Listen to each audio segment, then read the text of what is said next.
ये आपकी प्रॉब्लम है कि आप थक के आए हो, बच्चे की नहीं है। उसको आपका क्वालिटी टाइम चाहिए, उस आपकी गिल्ट अगर है वो उसको नहीं चाहिए, उसको वो कुछ भी नहीं मांग रहा है इनफैक्ट लाइफ में, उसको तो बस चाहिए कि कॉर्डियल सा एक रिलेशन हो, और जो उसकी प्रॉब्लम्स आ रही हैं या जो भी वो फेस कर रहा है, और आप give your eyes to the child and give your ear to the child, जो बोल रहा है सुनो, and don't dictate, just be the guide and a guardian. जब आप गाइड बनेंगे उसके, आप बोले नहीं, बस देखते रहें कि इसकी एक्टिविटीज कैसी चल रही हैं, that is good enough, that is giving a quality time rather than advising him all the time over the small things. I would say that. Ma'am बहुत अच्छा आपने यहाँ पे मैम ने दो शब्दों का बहुत अच्छा इस्तेमाल किया है। सबसे पहले गाइडिंग एंड डिक्टेटिंग।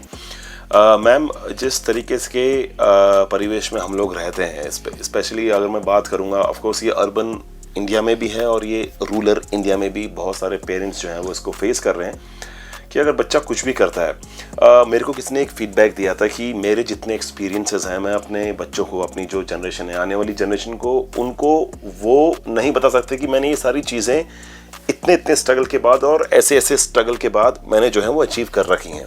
आपको भी ऐसी करनी पड़ेगी। हो सकते हैं उन्होंने रास्ते अपने अलग बना रखे हो, काइंड ऑफ थिंग। तो मैम अगर हम लोग देखते हैं कि टीनेज स्टेज में अगर बच्चा जो है वो कुछ भी ऐसा कर रहा है जो हमको पता है कि वो गलत है, तो 90% पेरेंट्स को पता नहीं होता कि उनको मतलब समझ, अब क्योंकि हम तो गाइड कर रहे हैं उनको, अब गाइड के लिए चाहिए एडवाइस। अब जो टीनेज हैं, जो बच्चे हैं, वो उसको एज अ डिक्टेट स्टेटमेंट लेते हैं कि ये मेरे को समझा रहे हैं, क्योंकि टेक्नोलॉजी ट्रांसफ़र हुआ है और भी बहुत सारी चीज़ें हैं, तो बच्चे ऑलरेडी स्मार्ट हैं दिमाग से। इस केस में क्या किया जाए मैम, क्योंकि ये बहुत ही इंपॉर्टेंट आपने स्टेटमेंट यहाँ पे कही थी। मैं चाहूँगा कि मैम के थ्रू हमारी जो हरिद्वार की प्यारी सी जनता है वो एक बार इस पूरे पॉइंट को, स्पेसिफिकली इस पॉइंट को बहुत गौर से सुने। जी मैम। देखिए, you have to choose your words. Number 1, आप उसको कोई गाइडेंस दे रहे हो या कोई भी बात उसको समझा रहे हो तो समझाओ मत। Choose your words and talk to him like a friend, like an adult. Don't take him as a baby. He wants to be behaved, wants to be taken as an adult, क्योंकि अब उसको लगता है मैं बड़ा हूँ, I can handle the things, but he cannot, but he wants to show that he can handle the thing. तो आप भी ऐसा ही शो करो कि आप हैंडल कर सकते हो, बट अगर आप ऐसा सोच लो, जैसे मैं आपको एक एग्जांपल देती हूँ।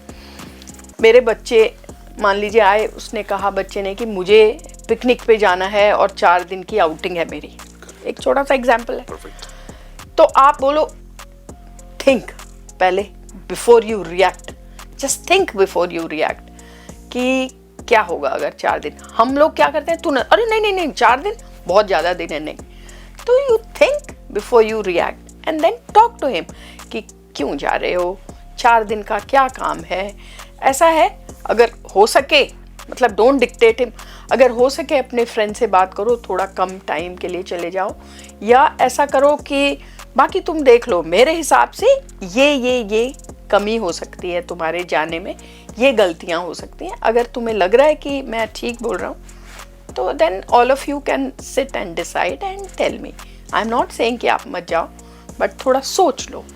सो these are the words you can use rather than just saying कि नहीं ये पॉसिबल नहीं है, मना कर दो, नहीं जा पाओगी तुम, नहीं जाओगी। मैंने बहुत सारे ऐसे पेरेंट्स देखे हैं जो पिकनिक में जा रहे हैं या स्कूल ट्रिप में जा रहे हैं, बिगड़ जाओगी, क्या करोगी जाके, या लड़कों को भी नहीं जाने देंगे कि तुम्हारा टाइम वेस्ट होगा। They learn so much, but you have to have trust.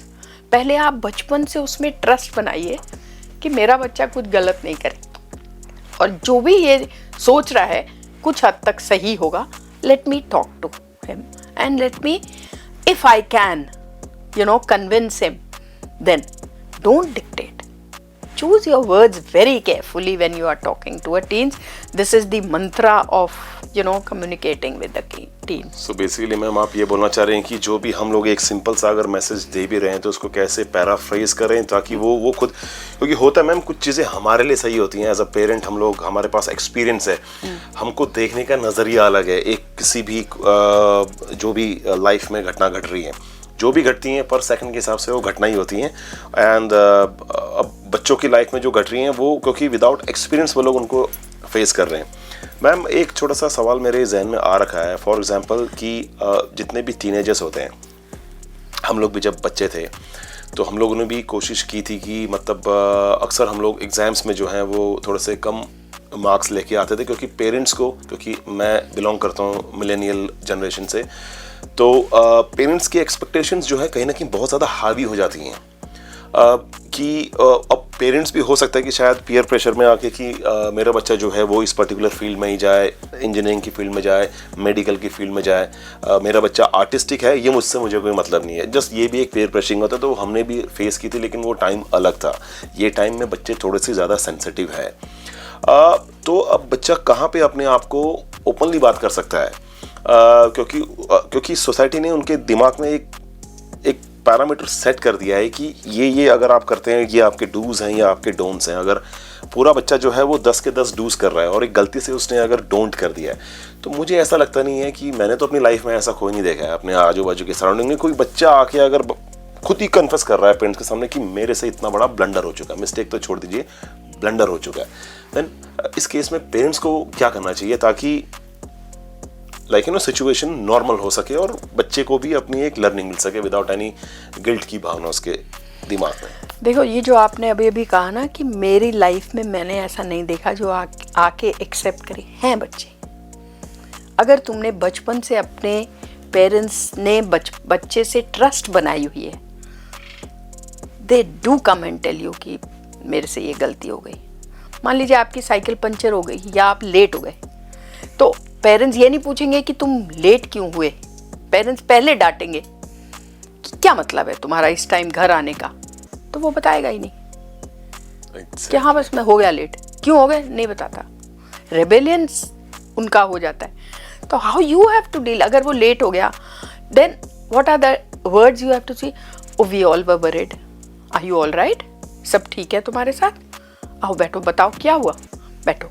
Exactly, this is the way. So choosing the word is the magic. घुसते ही तुम रिएक्ट मत करो, पहले देखो उसकी सिचुएशन क्या थी, उसकी सिचुएशन को एनालाइज करो और उसको थोड़ा काम डाउन करो। बिकॉज वो डरा हुआ आया है, अगर वो लेट हो गया, ऑलरेडी उसको पता है कि मैंने गलती करी है या कोई भी गलत काम किया है। Perfect ma'am. तो you have to relax him first and give him the confidence that yes you can tell me what went wrong. और आजकल क्या है कि पेरेंट्स के पास ज़्यादा टाइम इतना है नहीं, क्वालिटी टाइम नहीं है, तो वो बताते ही नहीं है। और अगर छोटी खुदा ना खास्ता सिस्टर है तो उसको तो वो पूरा ब्रदर बताएगा ही नहीं, और अगर बड़ी बहन है तो भी नहीं बताएगा। तो ट्रस्ट बिल्ड करनी बहुत ज़रूरी है बचपन से खुल के। आप अपनी क्या बात करें, फाइनेंसेस की बात करिए, कुछ भी बात करिए उनसे जिससे उसको लगे रेस्पॉन्सिबल और मैं बड़ा हो गया। भाई my dad is talking about all his office affair and he is talking that how can we invest, तुम तो पढ़ते रहते हो, जरा बताओ ये इन्वेस्टमेंट कैसे होते हैं, क्या होता है, so that he feels responsible and he feels connected. उसको लगता है, तो उसको एज अ प्रॉब्लम टीनेज की तरह से मत डील करिए। You have to choose the words, you have to understand the mindset कि ये बहुत ज़्यादा इरिटेशन इनके दिमाग में भरा हुआ है। काम them down for every small thing. और कहीं ना कहीं मेरे को ऐसा लगता है कि उनको काम डाउन करना ये बहुत ही ज़्यादा एक टफ सिचुएशन होती है। अब मैं सिंपल एक आपसे सवाल पूछना चाह रहा हूँ मैम।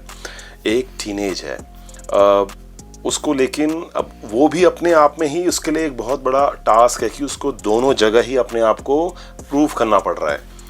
उसकी अपनी एक अलग ही एक डमी सोसाइटी बन रखी है जो उसका एक ओन वर्ल्ड है, पीयर प्रेशर। एग्जैक्टली, क्योंकि वहाँ पे उसको अपने साथ के लोगों में, उसके ग्रुप में, और एक है उसको अपनी जो पेरेंटल सोसाइटी जो यहाँ पे बन रखी है। तो मतलब इस केस में मैम कैसे निजात पा जाए? बहुत सारे ऐसे टीनेजर्स हैं जो हमको भी देख रहे हैं मैम। हरिद्वार का number 1 radio station radio 90.4 FM। मैं चाहता हूँ कि इस केस में एज अ टीनेज, अगर मैं अपना एग्जाम्पल लूँ, अगर मैं टीनेज हूँ, तो आपको लगता नहीं है कि मेरे को, मतलब इससे तो फिर, क्योंकि आजकल एक टर्म बहुत फेमस है कि ड्यूल पर्सनालिटी डिसऑर्डर हो जा रहा है बच्चों को। ये हमारे ज़माने में शायद ये कभी था भी नहीं कि मैं जब मैं अपने ग्रुप से मिल रहा हूँ तो मैं अलग ही बिहेव कर रहा हूँ, और जब मैं घर पे आ रहा हूँ या अपनी फैमिली से मिल रहा हूँ तो तब मैं अलग ही बिहेव कर रहा हूँ। तो ये कितना ज़्यादा डेंजरस है, मतलब एक टीनेज की लाइफ में, और जो अभी नए नए पेरेंटिंग रिस्पॉन्सिबिलिटी में आए हैं मैम, क्योंकि ये जानना चाह रहे हैं। देखो, ये डुअल पर्सनालिटी जो आपने बोली ना जी, ये हमेशा से थी। आप भी याद करो कि घर में उस तरह से वो वर्ड्स, वो बातें, वो आप घर में अपने पेरेंट्स के सामने, अपनी बहनों के सामने नहीं करते, जो आप दोस्तों में, स्कूल में शैतानियाँ करते हो। तो ये स्मॉलर स्केल पे थी। अब वो टर्म जो है ना वो बड़ा फोकस्ड हो गया। तो ये तो होता ही है, बच्चा जो होता है अगर आप में, पेरेंट्स में उसकी ट्रस्ट नहीं है तो वो अपना एक कोकून बना लेता है। ज़्यादा बस बात करनी है, जितना काम से काम रखो और फिर हटो, ऐसे वो कोकून सा बना के बैठ जाता है। तो you have to break that cocoon and talk to him continuously on various subjects. Since if you are guiding him and if you are guarding him, then you will know कि उसको क्या क्या टॉपिक्स पे उससे मैं बात कर सकता हूँ। और बचपन से जब तक आपकी ट्रस्ट नहीं होगी, बच्चा आपको शेयर नहीं करेगा और आपको ये लगता रहेगा, क्योंकि एक स्टेज ऐसी आ जाती है, मैंने बहुत पेरेंट्स, यंग पेरेंट्स देखे जो अपने बच्चों से डरने लगते हैं। उनको मैं डांटूंगा तो ये डोर पटक के चला जाएगा या घर से बाहर चला जाएगा।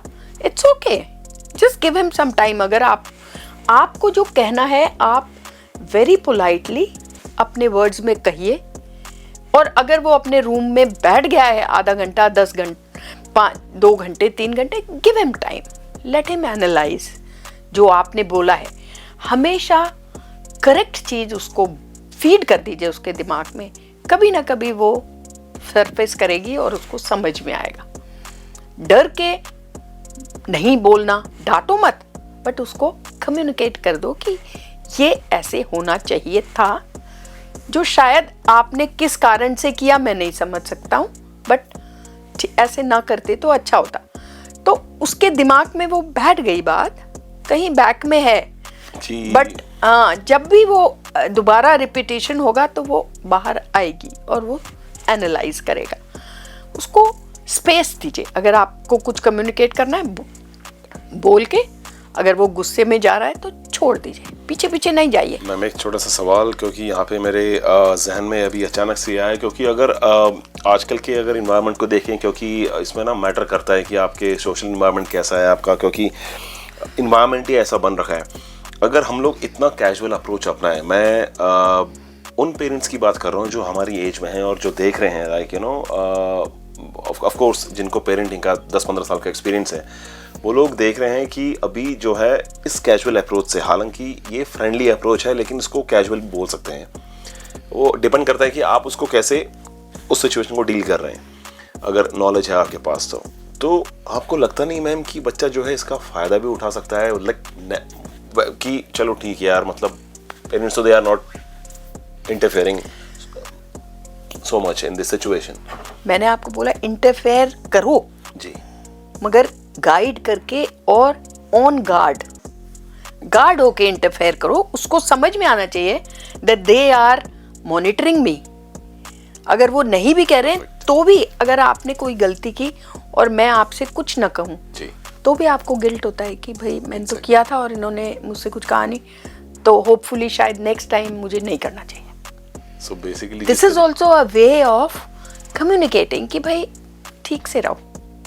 मतलब ये इंस्टेड ऑफ सेइंग तुमने ठीक नहीं किया, तो बोले तुम्हें ठीक लग रहा था ये जो तुमने किया, ये तुमको ठीक लगा जो तुमने किया, मैं होती तो शायद ना करती। ये कैजुअल अप्रोच नहीं है, ये टेक्निकल एंड साइकोलॉजिकल अप्रोच है। बच्चे इसको कैजुअली नहीं लेते हैं। My children when they are grown up now, they have kids, they say कि आपने तो बड़ी साइकोलॉजिकली हमें डील किया, कभी डांटा नहीं। मगर हर चीज अपने मन की करवाई। एग्जैक्टली क्यों करवाई? क्योंकि मैं बोलती थी कि भाई देख लो, मैं तो ना करूँ अगर तुम ये करना चाहते हो तो।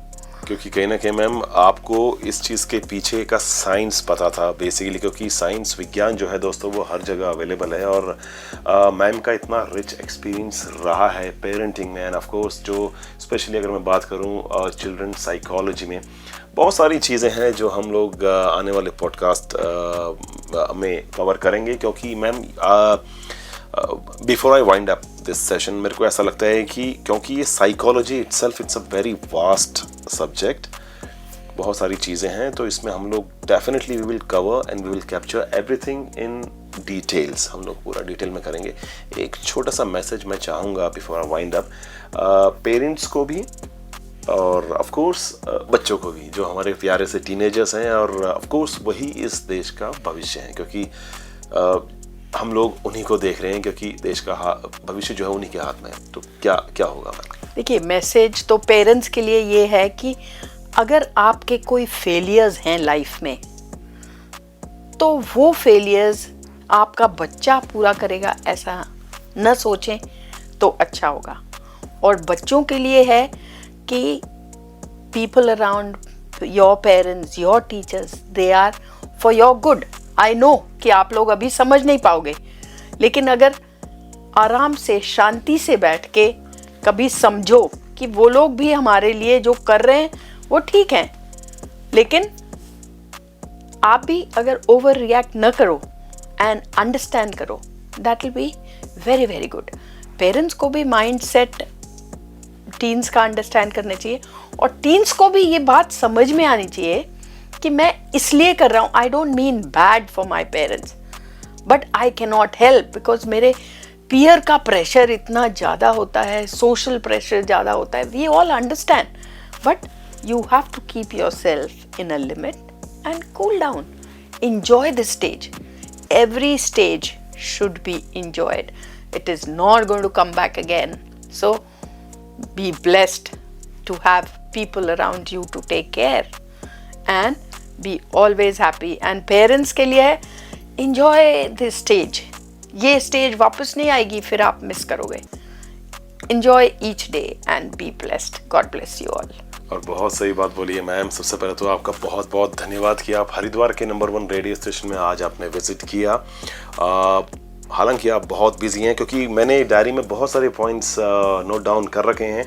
ऑफ कोर्स उसमें से एक बहुत ही इंपॉर्टेंट जो पॉइंट है वो मेरे को ऐसा लगा कि रिलेशनशिप काउंसलिंग में भी आपके साथ चर्चा होगी, और वो डीप लेवल पे चर्चा होगी। दोस्तों ये तो सिर्फ एक जेस्ट था कि क्योंकि साइकोलॉजी एंड काउंसलिंग ये बहुत ही डीप सब्जेक्ट है, इसको समझने के लिए बहुत ज़्यादा रिसर्च चाहिए। तो ऐसे ही आप जो है वो नज़र बनाए रखें 90.4 FM डिवाइन रेडियो, जो कि ऑफकोर्स हरिद्वार का नंबर 1 रेडियो स्टेशन है। मिलेंगे मैम के सेकंड पॉडकास्ट में, और उसमें हम लोग करेंगे थोड़ा सा technical deep analysis of each and every parameter and problems जो भी फेस कर रहे हैं, चाहे वो रिलेशनशिप में हो, चाहे वो पेरेंटिंग में हो। Till then keep your eyes on Radio Divine 90.4 FM। धन्यवाद ma'am. Thank you very much ma'am.